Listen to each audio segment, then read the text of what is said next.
Hello, everyone, and welcome to a special episode of UX Quest live Q&A with some surprising UX resources for you.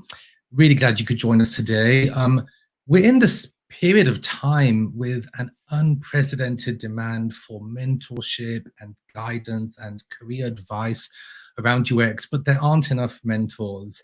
And so if you have a question about UX, about your career, or you need some advice, this is the live Q&A for you. So thank you for joining. Today, we'd love to answer questions about a bunch of topics. For example, I shall read from my list here, breaking into UX roles, building portfolios, UX research methods and practices, conducting impactful research, career growth, people management, storytelling, building your band, working with the C-suite, the list goes on. And joining me in the studio today are two incredible guests. The first is Ona Anicello. Hi, Ona. Hi there, how are you? I am good. I want you to share the stories of how you met me and Lorie, but first I'll say some stuff about you so people get to know you. Ona has a good 2 decades of UX research experience. She's currently at Alaska Airlines leading UX research there, and she really built the UX research from the ground up. Prior to working there, she worked for large companies you've probably heard of, like Facebook and Microsoft and Amazon. And in her free time, so to speak, she's also the president of UXPA Seattle and teaching at UW, one of the best departments in our field, if I may say so. And also with us today, this is so exciting, 2 people. We have Lorie Whitaker. Welcome, Lorie. Thank you. You have an interesting, you had an interesting start for your career. You told me you started your professional life teaching kids and fellow teachers how to use badly designed software, which I can imagine what some of that entailed. Would love to hear more. And this is kind of what made you acutely aware of how bad design affects us all. You also have a master's in human-centered design. Guess from where? UW. Yep. It's a good school. And you've been doing this for over 13 years now, currently at Gitlab as staff researcher. And I also, I was going to say I heard, but you told me that you bake complicated desserts, which I would love to hear what makes a dessert complicated, and gardening, and your cat Fergus, and a bunch of things. Man, I mean, just that would be enough to talk about. But we have some more things to do. So listen, everyone, again, this is a live Q&A. This is about questions. In case I didn't mention and you haven't seen me before, I'm Noam Siegel. I'm Director of User Research at Wellfront. We would love to get your questions live. The best way to do that is by commenting on YouTube. And if you want to follow for more content later on, then I'm at youtube.com/thenoamseg, which was not my choice, but that's how it worked out. So if you want to join us on the UX Quest, let's go.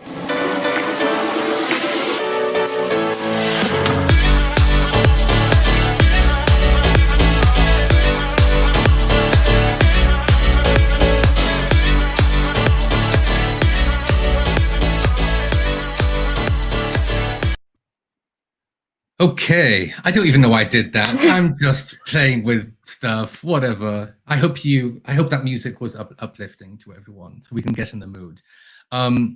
So Ona, do you want to start by how you know both of us, how we even came together, the 3 of us, for this thing? Yes, I can definitely give a little blurb on how we all know each other, how we got to know each other. So the way that I know Noam is that we met at Airbnb in downtown San Francisco. And the backstory is that the day before we met, my research team was wanting to go to San Francisco for the day for a little field trip, like we always do. And they're like, we want to go to Airbnb. And I'm like, I'm not sure if I know anybody from Airbnb, but let me check out LinkedIn and see what I can find. And somehow we were friends. Noam and I were friends. And so I messaged him through LinkedIn saying like, hey, we're going to be in town tomorrow. What do you think? And you replied back so quickly and you're like, yeah, come on down. And so the next day we flew out to San Francisco, and you gave us the grand tour of Airbnb facilities, the labs. You taught us about the research process. You gave us swag and snacks, and we also got a photo op. Yeah, we had a really good time. Yeah, so it was very serendipitous. It just all worked out. The timing was just really quick, but it was awesome. And I should note that later on, you beautifully hosted me at Alaska Airlines. So you returned the favor. Do you remember that? I did, yeah. So we had you come to our Alaska Airlines office near SeaTac Airport, and you had quite the following. So I invited our designers and researchers and whatever product folks, like product managers and developers, who could attend. And during that presentation, it was super awesome. People were so enthralled with what you were talking about that the product managers were pinging other product managers, and they were coming in and watching. So by the end of the session, we had like a completely full house of people wanting to hear all the cool things that you were doing at Airbnb. That's awesome. Thank you. And so how do you know Lorie? So another like just great story. So we both were in the master's program at HCDE back in the day when it was technical communications. And she knows this story because I always tell this story because I think it's just like the best story ever. I just like, this makes me just laugh. And so we had a couple classes together, and she was always the best student. She would raise her hand and she would always ask the best questions. Not like the questions like, oh, I'm smarter than you, like, let me tell you how intelligent I am. She would ask questions like, how does this really work in the real world? Like, just don't understand this. And so I always appreciated that. And so when we both graduated, started my own research consulting agency, and we worked together there, Fifth Element Usability, conducting research, and she was just the best person to work with. Aww. Awesome attention to detail and plans like the best conferences. Oh, thank you. Go. This is so nice. Yeah, so you know, such a warm and fuzzy group. Group hug, everybody. There you go, group hug. I kind of miss group hugs these days. So it's actually kind of nice, even if it's virtual. So let's jump right into things. We have about 6 or 7 questions that were sent ahead of time. Again, if anyone has questions and you're watching this live, please send them in through YouTube. We'd love to try and get to those. And then between the questions, we'll share some of our favorite books and conferences and resources and tools that we use in our day-to-day. The first question from Sushama, and thank you for your question, is around learning qualitative research methods such as virtual ethnography, because these days it's not in person. And Sushama is a fresh PhD computer science graduate, so probably doesn't have much training in ethnography from grad school, trying to study more qualitative methods after having a background in statistics. Can't really find great resources for that stuff. Do you know of any great resources or even books that we may have mentioned in the list below to learn more about the qualitative side of things and virtual ethnography?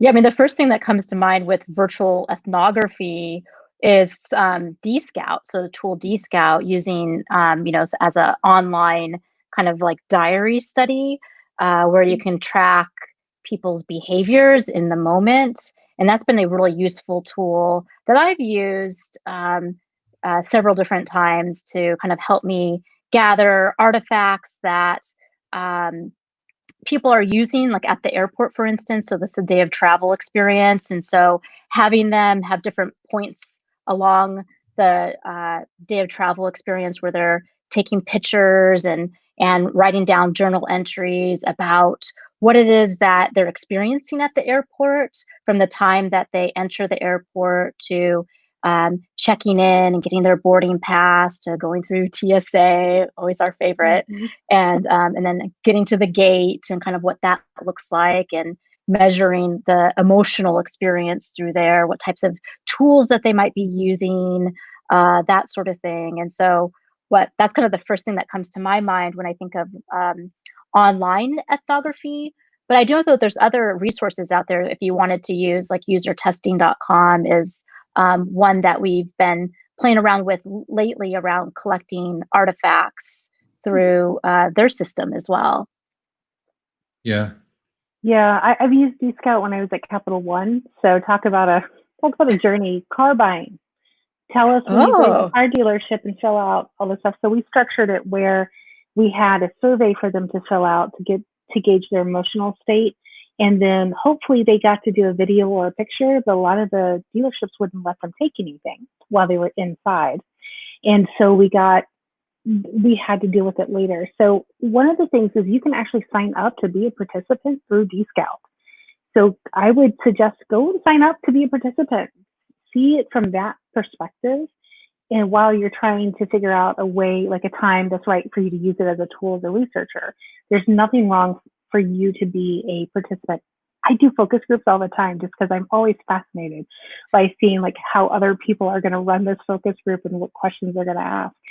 So I suggest that you can use Google Forms and Google Docs to have participants write diary entries and things like that. It's a little bit more clunky, and you have to work harder to kind of tap them on the virtual shoulder to remind them to do it. We had issues with Dscout with that as well. We had to continually remind people because our journeys were 2 weeks long that we wanted to get feedback on.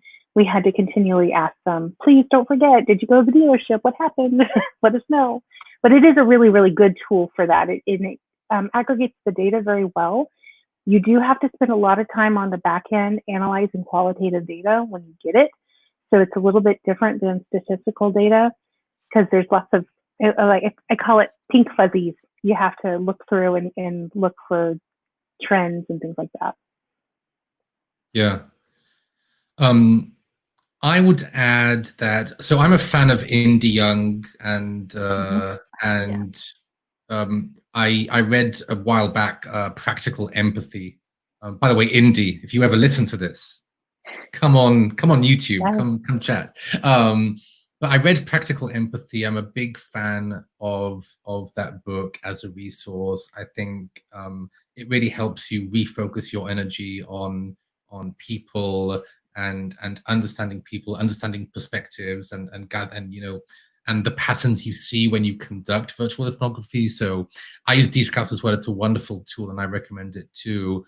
But then there's also kind of, how do I get, especially from a graduate degree in computer science, how do I get more into that ethnography mindset? For me, one of the books on the list that we have here that kind of matches that is Practical Empathy.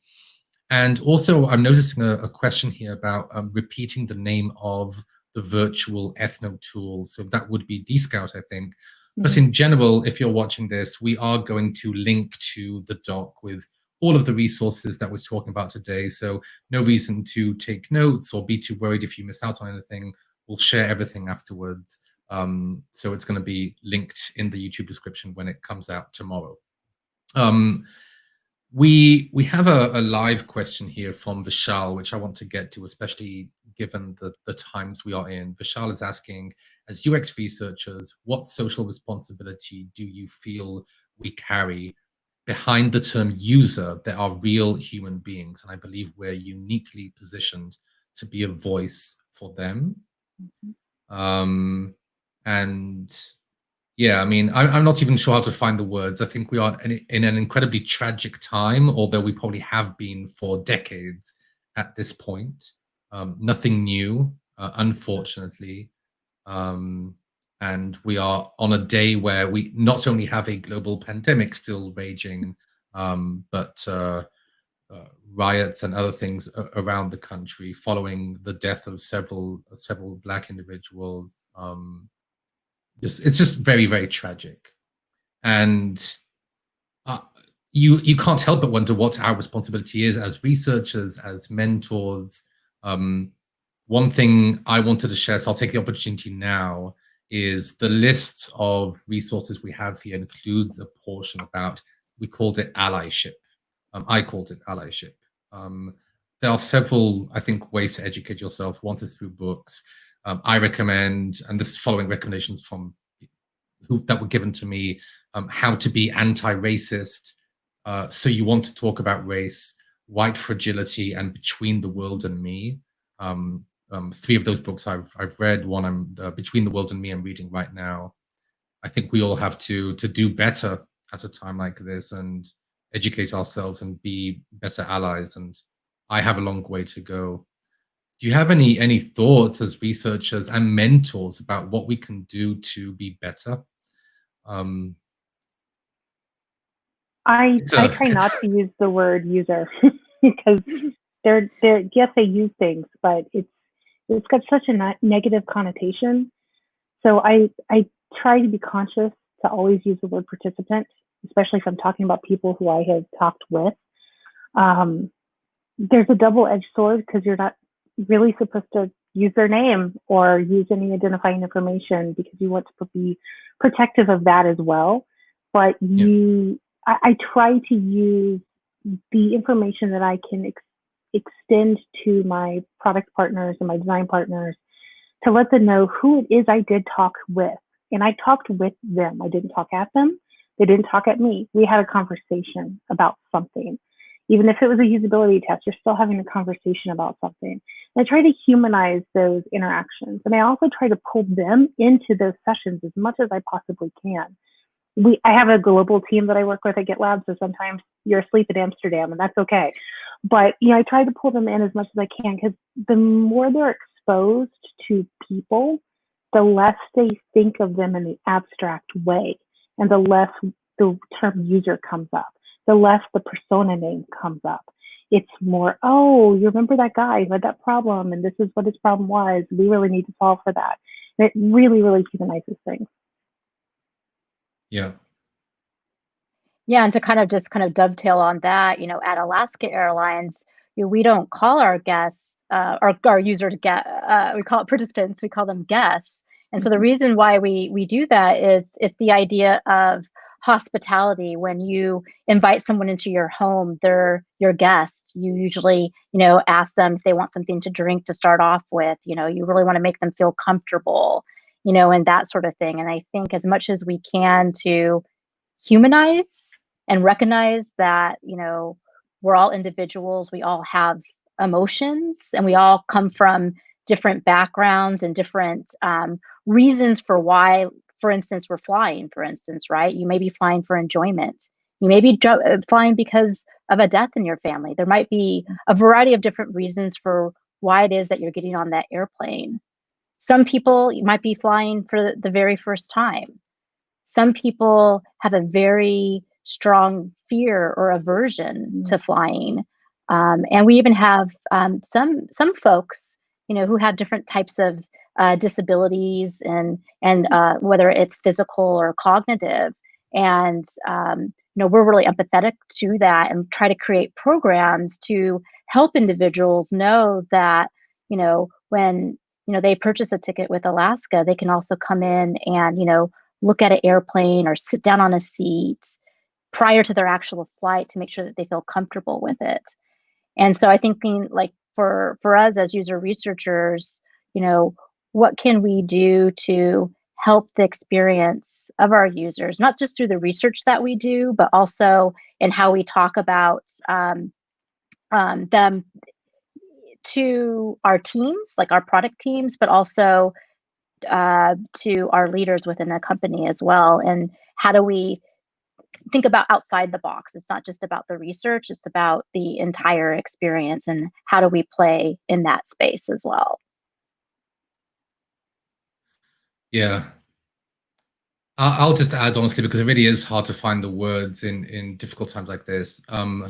We're all here today doing this thing because obviously we care about mentorship, we care about coaching, and we care about the research community.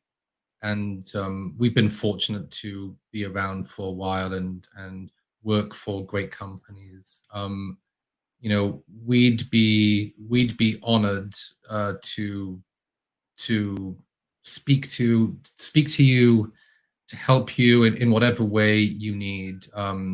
Get in touch with us if you feel like you're not getting the opportunities you want, you're struggling, you have challenges. We would love to help. If you're looking for me, I have a banner ready for that. This is how to find me. we would love to amplify other voices. We'd love to guide you in your career. That's what we're here for today, and that's what we love to do in general. And hopefully that helps a bit in times that are very difficult, both career-wise and just life-wise in general. Okay, we also have a follow-up to the question around not just social responsibility, but how can UX be applied to government, improving services, etc. And if so, how do you envision it? I haven't worked in government. Have either of you had the chance to do that? No. Yeah, so clearly not something we have expertise in, but I do have many friends and peers who worked in government. I participated in UXR Conf Toronto last year, and we had a wonderful talk there about UX research work within the Canadian government from Thula. So yeah, I mean, definitely UX can and should be hopefully applied to government services and websites. It doesn't always happen often enough, but one thing I envision is having a team just like our teams in every government division. And hopefully that happens soon, because some of the government websites I've used could use some. Oh, help. yes. Oh, yeah. I do know one lady who works at the Bureau of Labor and Statistics. She works in UX there. But I know the UK has done a wonderful job as well with UX and infusing that into their election process and things like that. So I wish we had a UX star, personally. I think we need somebody really high level to start spearheading some of these changes that we desperately need across the board in our both federal and state level and local. I agree. I agree. Let's do another question. So we have a question from Emily around, I'd love to learn more about how to approach leveling up my pattern recognition and research synthesis skills, especially when it comes to analyzing a lot of qualitative data. Yeah, I can kind of, my thought is like there's a lot of practice. There, in my career, I've gone through a lot of qualitative data, and there's been times where I need to get it done as fast as I possibly can, right? Because we have a deadline, and it's just like building up that muscle to be like line by line, here's the qualitative data that's coming in, and being able to just practice it. And one of the things that I've done, and maybe it's a little bit nerdy, is that I will time myself and be like, okay, how many qualitative lines I can read and categorize them. And it took me 5 hours to do. Next time it's going to take me 4 hours to do. Next time it's going to take me 3 hours to do, and just whittle it down. And I've been able to really be able to be much faster at doing it now, just by pushing myself to be able to try to analyze the data faster. Do you do the same thing, Lorie? I do not time myself. I have to say, we were born a day apart. I do not time myself. Oh, that's right. We're 2 days apart. That's right. But I do agree with the practice. It is essential. I remember the first few years, I was terrified of analyzing the data because I thought I would do it wrong. The more you push yourself to get data, put it on those stickies, use up a whole pack of stickies with Sharpies and write all the data out, put them up on the board or the wall, start grouping them together, looking for the patterns. As humans, we are hardwired to find patterns. That is in your favor. The thing you have to keep in mind is, what is the patterns that you need to find? Because we can find patterns all day long. You can put that data back together and pull it back out in a different way. I guarantee you do that 5 times. But think about what the goal for the study. Why were you there in the first place? Why did you gather that data? And practice does make perfect. I can now talk to 5 people, and I don't really need to go back and look at the data. I know exactly what happened in those 5 one-on-one interviews. Now, if I had to check to 10, I'm going back to that data because it's a little bit more than my brain can handle, but practice makes perfect. Yeah, actually, and then that just made me think of one other thing too that I like to do is, if you can space it out or between participants, is analyze the data right after the participant, because it's more fresh and you'll have more thoughts around it. So you're able to kind of maybe do it a little bit faster. So that could help as well. Yeah, I like to catalog it. So I don't necessarily maybe analyze it yet, but I'm like, oh, they said that about that, put in there. I've also got like a spreadsheet template that I've used where you put the questions in column A and then each participant across, and you can just go down and you write your notes as you go, and then you can look across at question 4 and see what everybody said about the answers to question 4. And it makes analyzing the data really, really quick, especially if you're the only one who's doing the study and you have to take your own notes and analyze everything by yourself. It helps. Yeah. My 2 cents would probably be around frameworks. I think early on in one's career, you can adopt existing frameworks, and maybe later on, and I've worked with a couple of researchers who do this really well, you can develop your own frameworks, and just taking all of that qualitative knowledge and putting it into a framework is really, really helpful. So a classic example, which one of you added to our UX research books list, is Jobs to be Done, which I've applied in the past, both as a framework to planning research, but also understanding what you're getting from it. So my suggestion would be to, first study some existing frameworks and choose the appropriate one, and we could have a whole conversation just on that.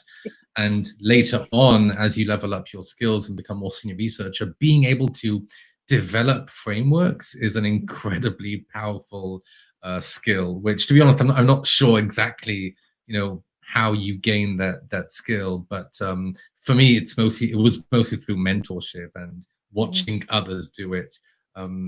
Shout out to Chris, who I used to work with at Airbnb, who in my mind is one of the best at this. We're getting a bunch of live questions, so let's kind of move down the list here. Tiana X, my most loyal viewer on this YouTube thingy, says, "Hi, I'm Lorie and Ona. I'm curious about your experience working with cross-functional team members, especially engineers. How do you deal with getting pushback or challenges on research, particularly when they question the value of your research as they thought they've already conducted some research or testing?" This is a very common question, which I get all the time. What's your go-to, 1-minute answer for pushback from engineering? 1 minute. Well, why weren't they It can involved be a bit earlier? more than 1 minute. Yeah. Yeah, so that's my thing. So I use the word partnership a lot and the word confidence a lot. So I'm here to partner with you. I don't work for you. I work with you.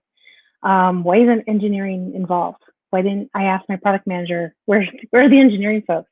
They should be here when we're planning the research. They should be there to help you talk through why you're planning the research. So they have a voice. They need to have a voice. My experience is that they push back when they feel they're getting cut out of the process. Don't cut them out. They're as valuable as you are in the process. They have a wonderful perspective about what they can actually code and do and what they've learned too. Maybe they have talked to customers, because some engineers are the people who go and talk to the customers, find out what they need to build. Let them participate. Let them be part of the process. Yeah, I definitely agree with that. And there's actually a really good research article about the level of the researcher. And if you look at kind of junior researchers, very focused on conducting the research. And as you sort of move into the more senior level positions, it's more about building that relationship, having those partnerships. And you can tell that open dialogue, that communication as you're creating that study plan, and making sure the right people are involved and having those right conversations about what is the value of this research? Why are we doing this research? Is everyone on the same page about, if we find this, we're going to take action. If we don't find this, what are we going to do? And really setting kind of what the expectations are. So that way we're not doing research for nothing, that we are actually moving the design forward and having conversations throughout the process, so that everybody is along for the ride, and that we're not doing it in a bubble or in a silo, that it's part of the tech making process. Yeah, I agree. To me, I kind of begin by thinking about just how much engineering talent we have right now, and just so much engineering talent is coming out all the time, although it's never enough for all of the startups. And when you couple that with how cheap resources are these days, servers, memory, graphics cards, all of the things, computers, building out a home studio, in 4K or whatever, like, we can build anything we want to build, right? But it doesn't mean we should. And I think, I too like to partner with engineers coming from the standpoint of, listen, you can do so many things. We can do so many things together, but we want to make sure we should, and we want to make sure it fits everyone else, because what's in that talented mind of yours and all of these things that you can make, it doesn't necessarily fit in with what we're trying to accomplish here as our mission and our vision, everything that's guiding us. And I think that engineers don't always realize that. So they are builders by nature. They just want to build. They have incredible talent. And sometimes when I share that perspective, it's really helpful. I think we lost Ona there, but I think so. She'll come back. Hopefully she comes back. Lorie, before we continue, do you want to tell us about a favorite complicated dessert you know how to make? Because I have to understand, like, what's your your best dessert? Well, I make a lot of things. So my thing is, I love to make a complicated dessert once. Then I've done it and it's not a challenge anymore, and I go on to a different one. I've made eclairs before, like from scratch eclairs. That was quite challenging. I've done croissants with the laminated dough and all that. So I got this book called Flour, and it's from a baker I think she's in Boston. She's got a bakery there for years. And I just worked my way through it. And a lot of them are French-based desserts. So you're getting the oven ready, you're ready, getting all the ingredients, then you read 3 paragraphs later, let it sit overnight or let it sit for 12 hours, turn the oven off and continue with the steps. So I just love the science and the chemistry and the way that following the directions really usually leads you to something that's pretty edible and enjoyable. That's awesome. I think my wife's favorites are eclairs. So yes. If you have any tricks for us, share them afterwards. I did have to make them twice to make sure they came out. So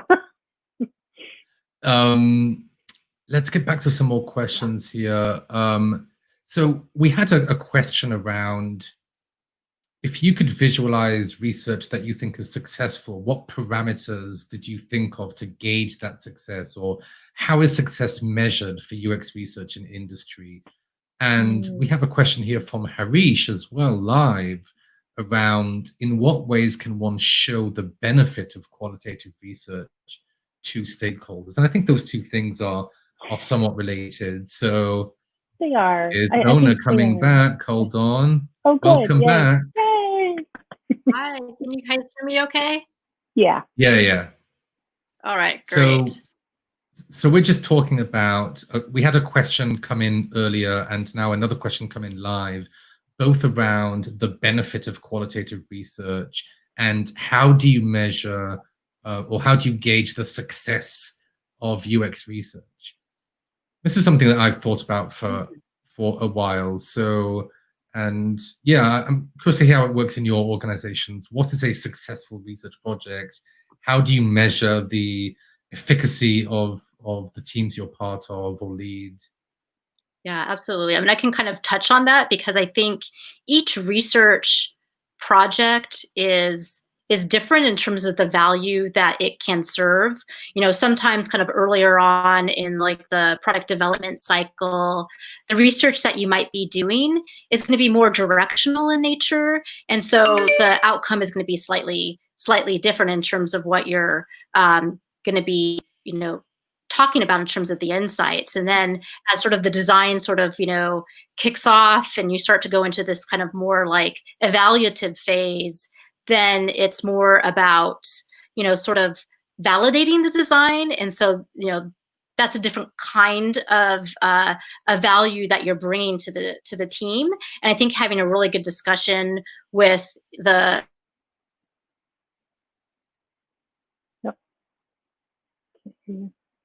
You're muted, Ona. We suddenly can't hear you. Can you? Yeah, now we can hear you. Okay. You were muted Okay. mid-sentence there. Oh, just mid-sentence. Yeah. So it's like so just really communicating well with your teams around the different types of value your research can bring, and being very explicit in this type of study, we expect this kind of value. It's going to be valid. It may be that we're going to validate an assumption, and it may be that our assumption is it's going to be X, and we actually find that X is true. And so that way people are on the same page of that, hey, I found this thing, but you've already delivered me something that I already knew the answer to. No, it was an assumption. And so therefore we're trying to validate it, which comes up a lot, especially in the travel industry, because people are accustomed to flying quite a bit, whether you're an employee or as a guest, as a traveler. And so some of the things that we're assuming most likely would be true, but we don't know exactly. So we want to make sure that we're really getting crisp on what it is that we're trying to solve, and making sure that we have the right answer. Yeah, and I think that's the key for everybody to feel successful for the research project. You have to understand what does success look like. So I am kind of a stickler with my product managers and my product designers I work with. I have a discussion guide template, and we fill out those goals and objectives and hypotheses every single time, because I need them to be able to go back and say, these were my assumptions. These were our objectives that we hope to learn. Did we learn them? What did we find out about our assumption? And without that, it becomes really way too freeform of, yeah, we talked to 5 people. This is great. No, yeah. What did you learn? Yeah, actually, I'm really glad that you say that, because one of the things that I also do, just because I always like to see how we can improve as a research team, is at the end of every study, I have the researcher talk about what value the research brought, the leveling of engagement, who was attending the sessions, the time it took to conduct the study end to end. And I have them take it through this Qualtrics survey, and then I have a dashboard set up so I can kind of look at how how each project is going. Not because we want to monitor the researcher, but it's around self-improvement, right? How do we as a research team work better with our larger teams, and also if an issue does come up, we can go back to that dashboard, for instance, and say, hey, actually, the issue isn't that the study took so long to do. It was more that maybe there wasn't enough team engagement, and we can have more of a conversation around that for next time. Yeah, speaking of that, setting expectations is very important when you are starting a research project with other people. We work very quickly at Gitlab. We don't write reports. We put insights into a repo that we use Gitlab for, and we move on. We talk with our product manager, but they need to put that into the roadmap. They need to make action on it. There's not a lot of time for touchy-feely presentations. Because of that, you really have to understand the timeline that they're looking at. And sometimes I'm naughty and I laugh at them when they say they need things in a week. But it's true. There's no way that's not happening. That's nice to want things. Now let's talk realistically. How about 3 weeks? Because I need to find people, I need to recruit them, and I need to actually do the study for you and analyze the data. And that takes about 3 weeks when you're talking about a qualitative study. There's no faster way we found to do it yet. So setting expectations is very important, and that helps them to also explain to their boss their expectations of the research as well. So it kind of goes up and it goes down too. So expectations are really, really helpful, and talking about what success looks like and feels like, and then going back to them after the study is over. Even if we don't write a report, we still go through those findings and talk with them and say, don't you remember, this is what we found because you came to this session. Yeah. So we do all of our research remotely. So there's no lab for us to go to. I'll just say one thing about this, and it's kind of a hill I'm willing to die on, which is we're working on this process right now, but I want to know how much research impacted decisions, and I want to have my perspective on that. I also want to hear our stakeholders' perspective on that. What I don't really care about one bit, because I don't think research can be measured on that, is how many decisions went in the direction that the research was pointing, if that makes sense. That is up to everyone to decide. Sometimes decisions are made for very different reasons, other data that came in, business reasons, that, you know, a million things. So I definitely want to impact decisions or be part of the decision-making process. I necessarily don't look at exactly how many decisions were impacted by research, in the sense that they went in the same direction as the research. I'm happy to debate that with anyone. No, I love that too, because there's some times where, you know, your research may find something like don't go in that direction, or it's like the negative of that. And so it's not a one-to-one relationship. And it does make me think too of just another kind of thought that, you know, we've been kind of playing around with our team is, you know, how is our research findings being used? Is it just for that particular project? Is it for multiple projects? Is it for storytelling purposes at more of an executive level? Talking more about like sort of like how some of the findings are almost like kind of going viral in a way, and kind of talking about the impact of that and what does that mean for what we do as a research team. Yeah.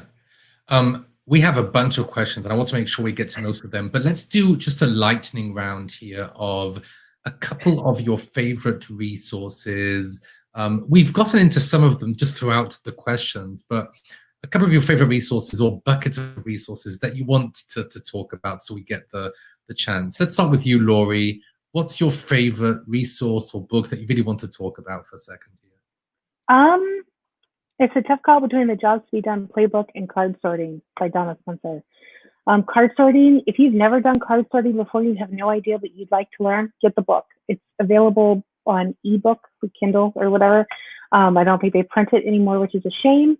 Mine is all highlighted and noted. Donna is a lovely woman. If you can find her, she will talk your ear off about card sorting. She lives in Australia. Jobs to Be Done playbook is a very, very new book from Jim Kalbach. He works at Mural. And it is one of the best books I've read that views jobs to be done from a research perspective, and is something that you can actually take things out of and put in practice. So we're at Gitlab, we're working on what jobs to be done means to us today, and figuring out how research and design and product can coalesce to that. And it's been a really, really helpful tool to have those conversations. That's great. Ona, how about you? Yeah, well, there's two books that come to mind. They're not necessarily like UX books, but they're things that like I've just been reading about recently. One is about brand. It's like, what is your brand and how do you develop that, right?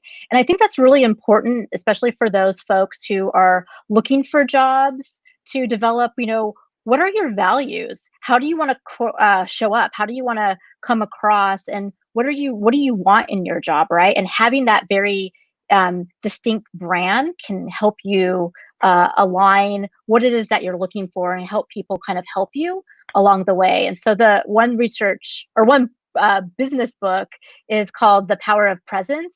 And it has some really good like worksheets in there about brand, how you can develop your brand, and then how you can align your brand in meetings and in workshops you give and so on. So I thought that one was really helpful.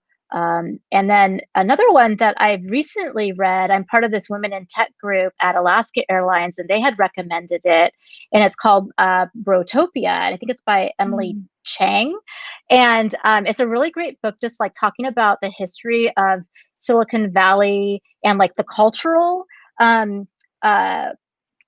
issues, just kind of the history, the legacy of, you know, what we're kind of dealing with now. And I didn't really understand or think about up until reading this book that there's a lot of intentionality around the culture that was being created early on in Silicon Valley, and what purpose was that trying to serve, and who was that trying to attract. And then I'm like, oh my gosh, this makes a lot of sense. I wish I would have read this book sooner. So those are the two books that I would recommend. That's awesome. I'm going to cheat a bit and I'll choose like buckets of books rather than a particular book. The first bucket is around packaging of UX insights. I think research communication is incredibly important. Yes. And people often ask me questions about tools or skills, but usually it's not about how I communicate my research. And I would urge you who are watching to focus on that for a quarter or half a year or forever, because it's so Yes. important. I am a huge fan of all of Nancy Duarte's books. Nancy Duarte put out Yes. Ideology, Resonate, Data Story, and a bunch more books, and they are all terrific. They teach you so much about how to present not just research, but just any story, how to craft a narrative. Superb. So that's one bucket. The other is, I call this bucket like just be you, because I think we all have ideas in our minds of what a researcher should be like or how they should behave. I don't really believe in that. And there's a bunch of books I've read which really changed my views on just being you, or how to turn being underestimated into your greatest advantage, which is Arlen Hamilton's book, who is an incredible venture capitalist and very successful woman.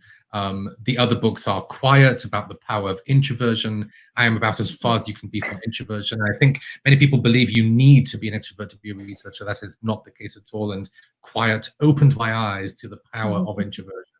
And then Sense Making, the power of humanities in the age of the algorithm.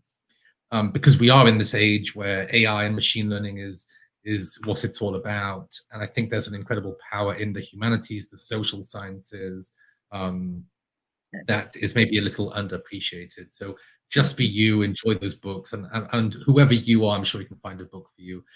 Let's get to a bunch more questions that we have here. One thing just popped out to me straight away, a live question from Pat.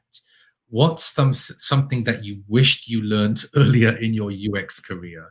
I think this is an incredibly useful question to be asking ourselves. Ona, do you want to go first this time? What's something you wish Sure. you Yeah.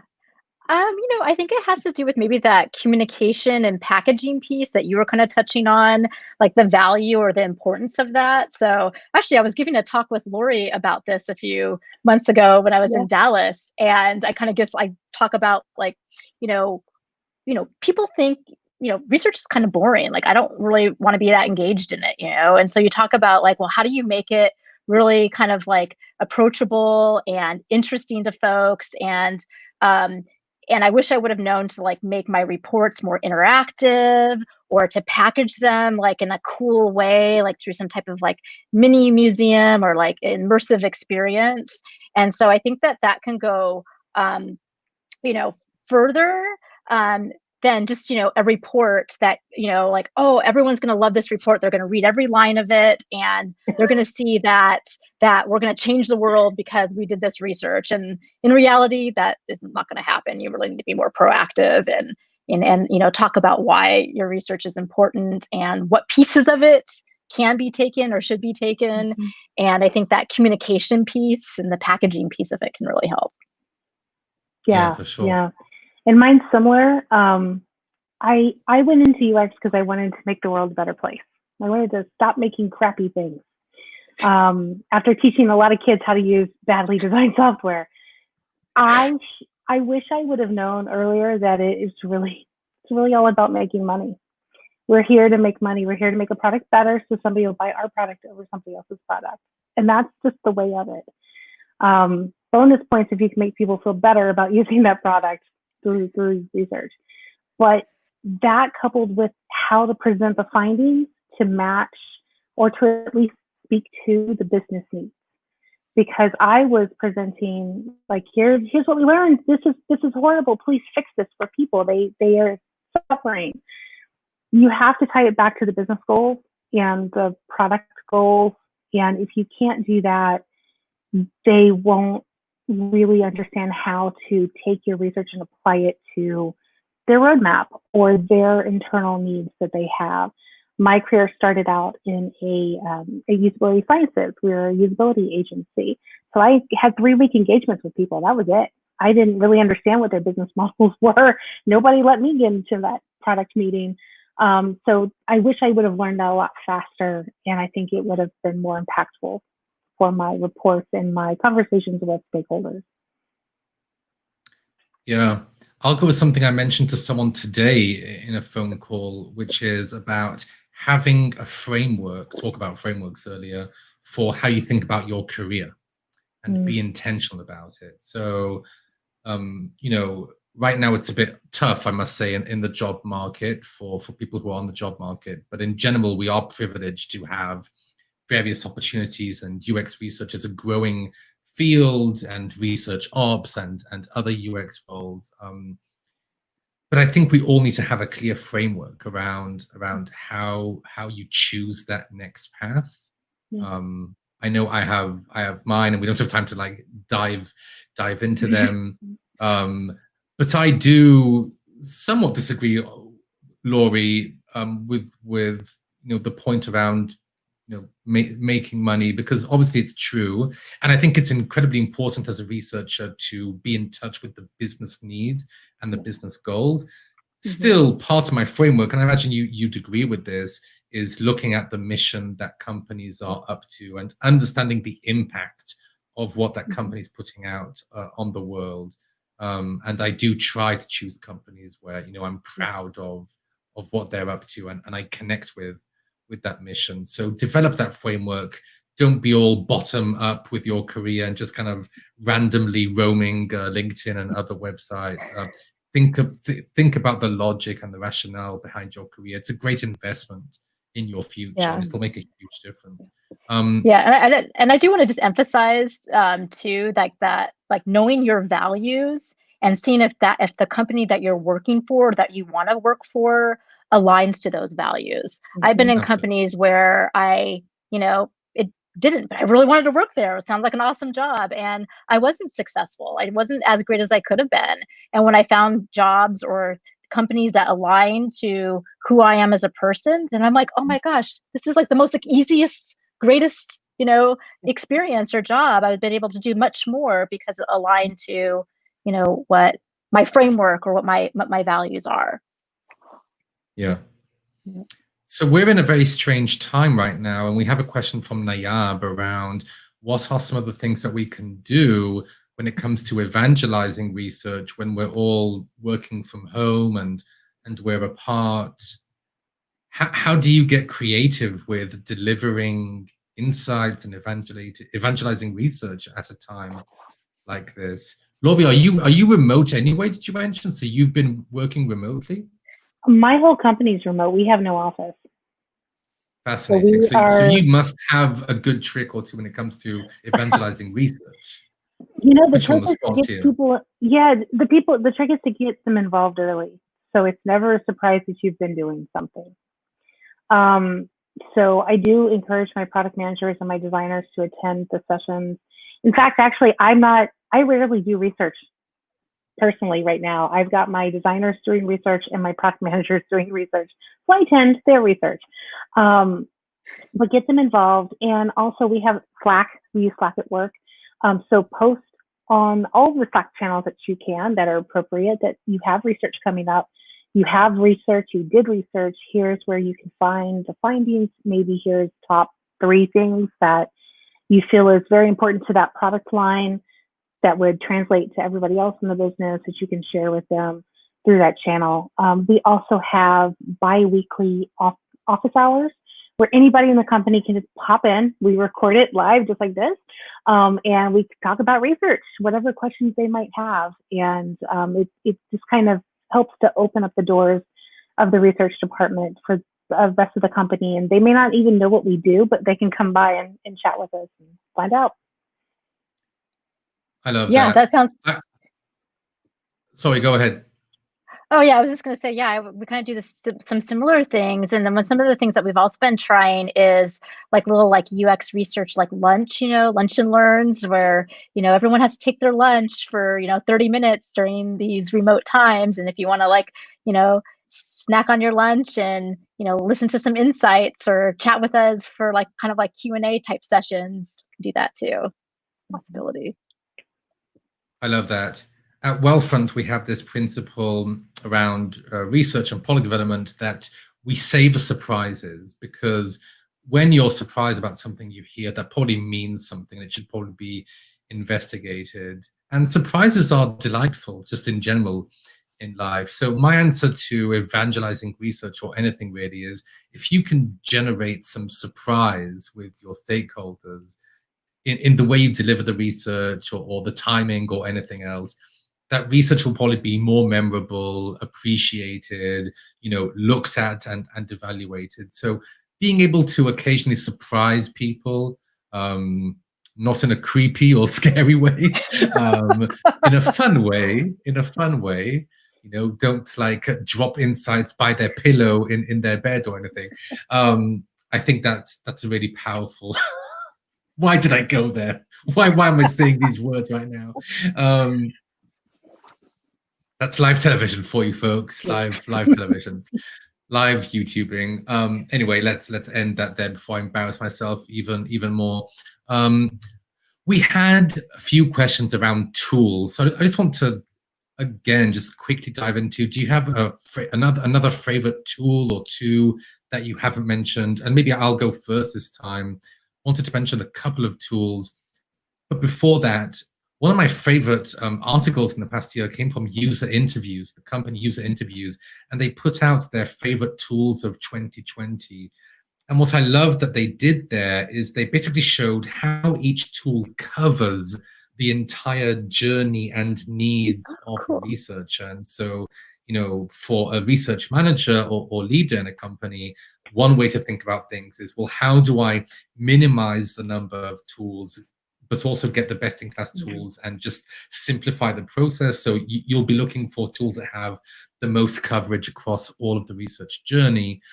A couple of really good tools, though, specifically I want to recommend. One is Look Back, which is kind of this full remote lab solution for researchers. And I think in today's remote research environment, it's really helpful.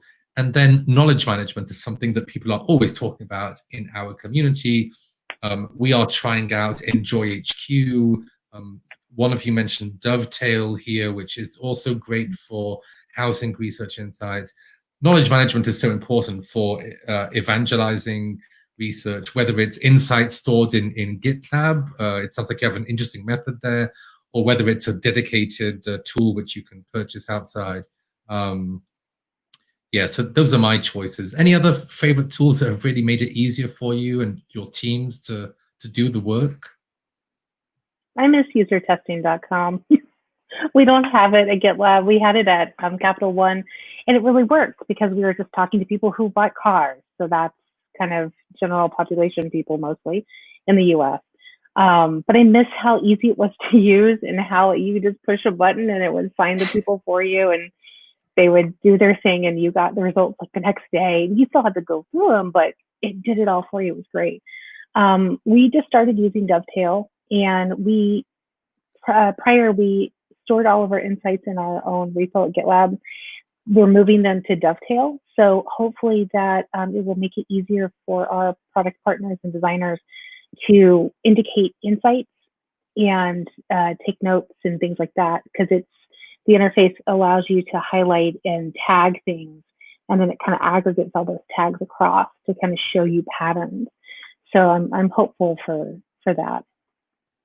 Yeah. Yeah, user testing is great. Qualtrics, I use Qualtrics quite a bit for advanced surveys, triggered surveys on our website, and have had some really cool responses from that. So I highly recommend. We got a challenging question I want to get to, and then we'll start wrapping up here. This is from Janessa. I'd love to hear more about inclusive design, how it is practiced in an organization. I think we have a lot to learn. Let's start with that. But when you think of inclusive design, given the type of people who use the products and services you're building, does anything come up in terms of what's in your process right now, or what are you thinking about including the process which can help? our designers think a lot about colorblindness and that kind of accessibility, but we actually are designing testing for code that will test the accessibility of your code before you publish it. So we kind of bypassed UX, but went directly to our products to try to help other people to do that. So I thought that was pretty cool.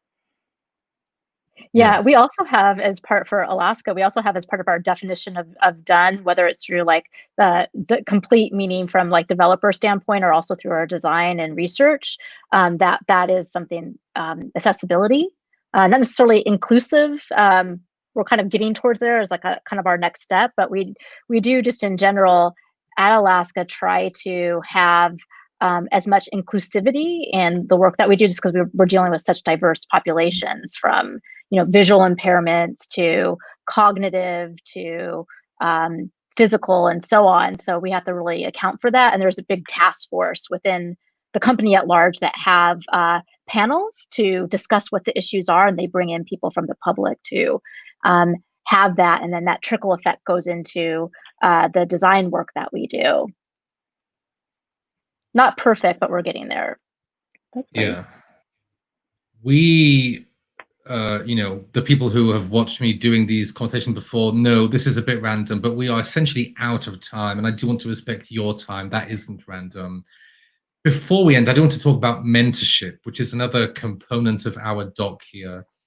And again, before we get to that, apologies to anyone if we didn't get to your question. We are all available, and we'd love to be in touch, or please be in touch with us with your questions, and we'll answer them as soon as we can.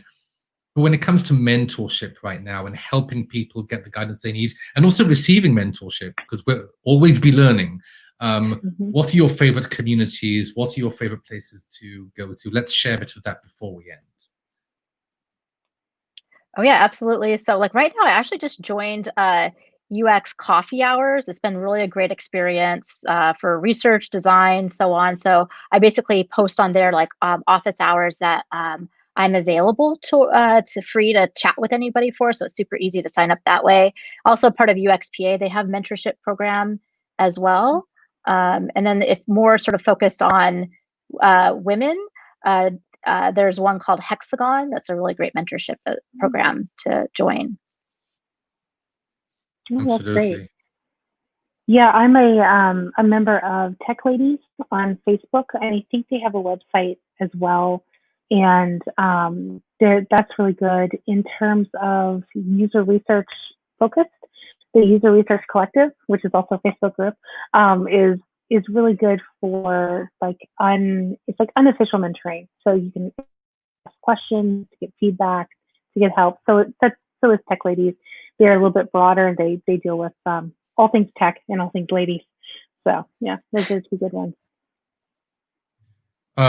Yeah, so first of all, I mean, shout out to Tejas from UX Coffee Hours for starting that initiative. I mean, it's incredible. We're all on there.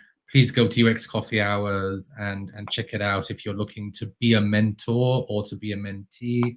It's a fantastic platform.